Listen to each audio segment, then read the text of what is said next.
Saturday, July 31st, 2021. Today on the Daily Review, we discuss Australian classic genre-bending film Bad Boy Bubby. And Quentin Tarantino once said, "I love Bad Boy Bubby."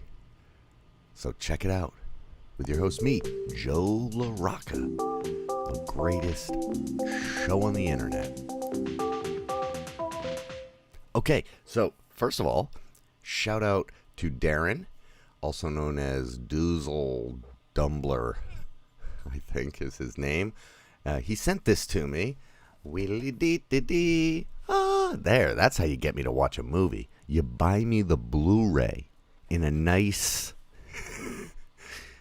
This is what it is. I'm doing the show so I can get gifts. I just like getting mail. Wheelie-dee. So anyway, beautiful. Beautiful Blu Ray. Watched it. Looked great, even though the movie is like kind of not beautiful looking.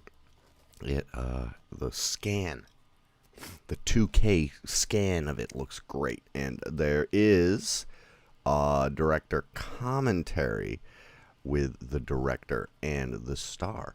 So it's starring Nicholas Hope.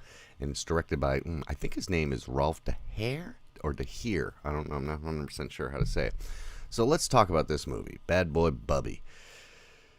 It's about a 35-year-old man-child who has only lived in a basement with his large mother, who sexually has sex with him every night, I guess I'll say, and doesn't treat him very well. And he has a cat, and he just stays in this dingy, horrible looking locked room, and he can only imitate people. So he's like Frankenstein's monster, you know. He can only kind of like, if you get yelled at, then he starts saying the same thing, and he just, that's how he interprets things. It's got a bit of a, boy, there's a lot of awesome movies that this is kind of comparable to in a way. There's some Being There, there's some Enigma Casper Hauser, there's some Eraserhead, there's even some Forrest Gump really in there.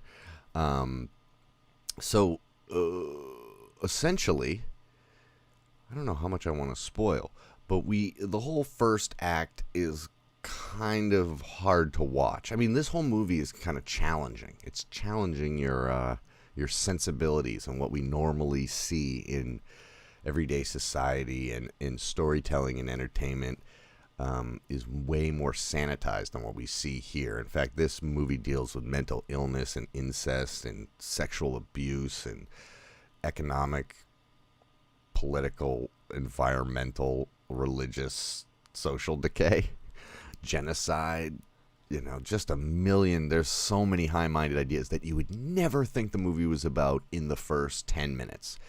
I had like a real roller coaster.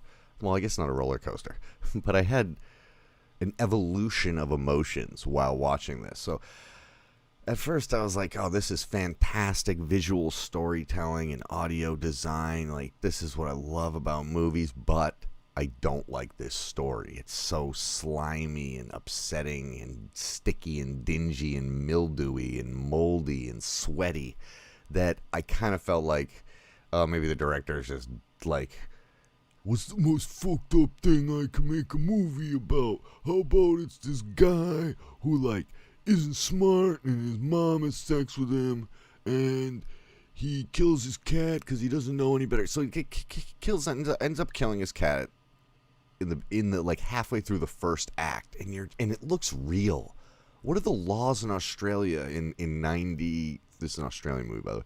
In 93, about showing dead cats and stuff on screen. Like, they torture, I don't care, because they're roaches. He pulls legs off of roaches, but I don't know if that would be allowed anymore. They would probably do CG or something. But yeah, the cat thing really, I'm not even a huge fan of cat, but it really upset me to see the cat kind of getting tortured and messed with. It's really upsetting. Maybe the cat was fine. Maybe, I'm sure that was the dead cat is not an actual dead cat, but the live one seems to be getting fucked with a little bit more than I don't know. Maybe the cat then, ate fresh salmon for the rest of his life, and I don't know. Wait, you probably don't have a lot of salmon in Australia. I don't know. Anyway, you know what I'm saying. People are more important than animals. Anyway, so yeah, the character, you're like, I hate this guy. He's so upsetting and gross. And then the second act, we'll just say he gets out, and that's when the second act begins, when he gets out. And what's really funny is that he's been being told that the world is like apocalyptic and there's poison gas in the air, and that the only way to go out is to wear a gas mask. And when he goes out the first time, you as an audience don't know what the world looks like outside either. You've spent your whole time in the room, and where they live is like a horrible industrial post-apocalyptic looking zone. And I just burst out laughing. It was the first big joke for me, was like, oh, it really is that fucked up out here. And I was like, that's great. That is such a long payoff joke, if that was an intentional joke. Maybe it was just supposed to be that they live in like a shitty part of town. But I was like, oh, that's great. He wasn't being lied to, And then in kind of like a Forrest Gump being there kind of way, except with more molestation and murder, it's kind of like Ryan's Babe as well for Red Letter Media fans. He just kind of bumbles his way through various events, most notably joining a band, like a post-punk, new wave punk, or whatever it's called, kind of, I don't know, they're pretty awesome. I'd listen to them. He ends up working at like a special needs camp, because he's able to communicate with some of the people who have trouble speaking, like in that documentary Crip Camp, how there are people who had the same kind of disorders were able to communicate with one another. At one point I wrote, it's about the things that we, and then there was a huge pause, and I was like, what was I going to write there? That we don't face, which is interesting. Most stories are not about this. I can imagine people walking out of this movie. In fact, I wanted to shut it off, and I started thinking, why do I even do this show? Because the people who watch the show, they're like, this. I'm like, this Darren guy, some fucked up asshole who just sent me like the most, like, ooh, let's see how many taboo subjects we can fuck with. It's 93. That'll sell my movie. I'll just be crazy because there's no internet. And I was like, and it doesn't look great, especially in the beginning, because we're all in like this little, Kafka-esque room, and you're just like, ugh. And then as the movie got better and better, I was like, that's why I do this show. My fans are amazing. I was like, how have I gone so long without seeing this movie? So basically, I'll spoil the fact that I slowly fell in love with this movie. Like, I started really getting the humor. I mean, it's the darkest type of comedy. Maybe it's not even a comedy, it is a comedy, but it is, whew, you are a slug on a razor blade. But yeah, by the time he gets on stage for the first concert, which is a little bit like Frank too, you're like, all right, I'm in. This guy's awesome. It wasn't his fault. When he is exposed to good people, he becomes good people, He didn't know any better. So there was a huge evolution in my feelings for Bad Boy Bubby, which is, I'm not surprised Tarantino loves this movie so much, because that's what Tarantino's good at, is controlling your emotions about sometimes taboo subjects, But in a lot of ways, this is better than a Tarantino movie, because it's so much more original than most Tarantino movies. His are so derivative, although he does it really, really well. It's like there's paintings that Picasso did that are like photorealistic, like Renaissance style paintings. And are those as good as, guy with guitar or whatever, or woman descending the stairs? That's not by him, but who's that by? Klimt or something? Who did that painting, Woman Descending the Stairs? Is that him? That's an amazing painting. Anyway, okay, yeah, it's basically the story of like how a guy is abused, and in the end, It turns out he's Roberto Benigni. Seriously, watch this movie and think about it as the most fucked up version of the Roberto Benigni story.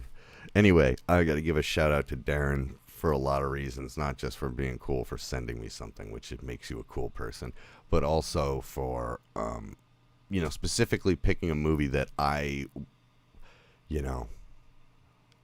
probably was not going to hit unless somebody was like, here it is, do it. And so thank you to you, and thank you to me for having a show that forces me to do these things and watch things all the way through. Anyway, I've been binging Succession, the first 2 seasons, so I'll probably do that tomorrow. So if you want to catch up, you only have 18 hours of television to watch in the next 24 hours. Get to it!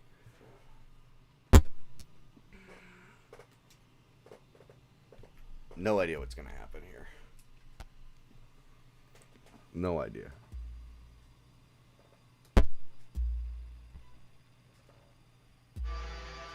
What's that?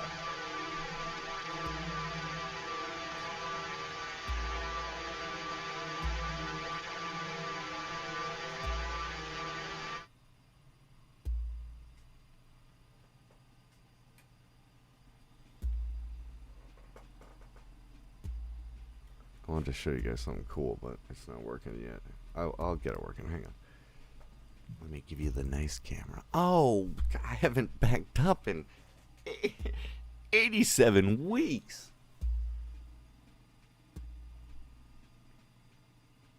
Oh, shit on a tit.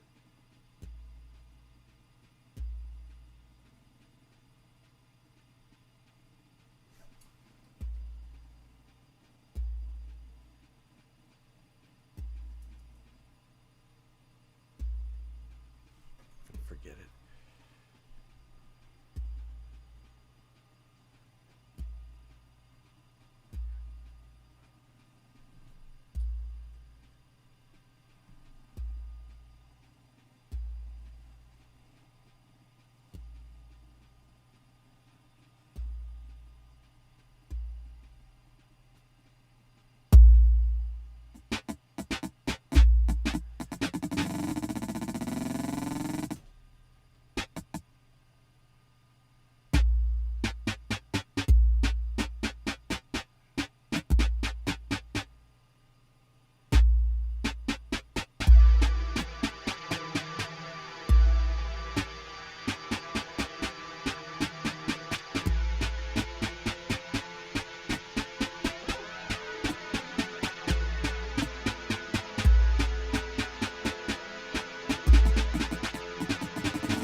Officially the worst music session in Daily Review history.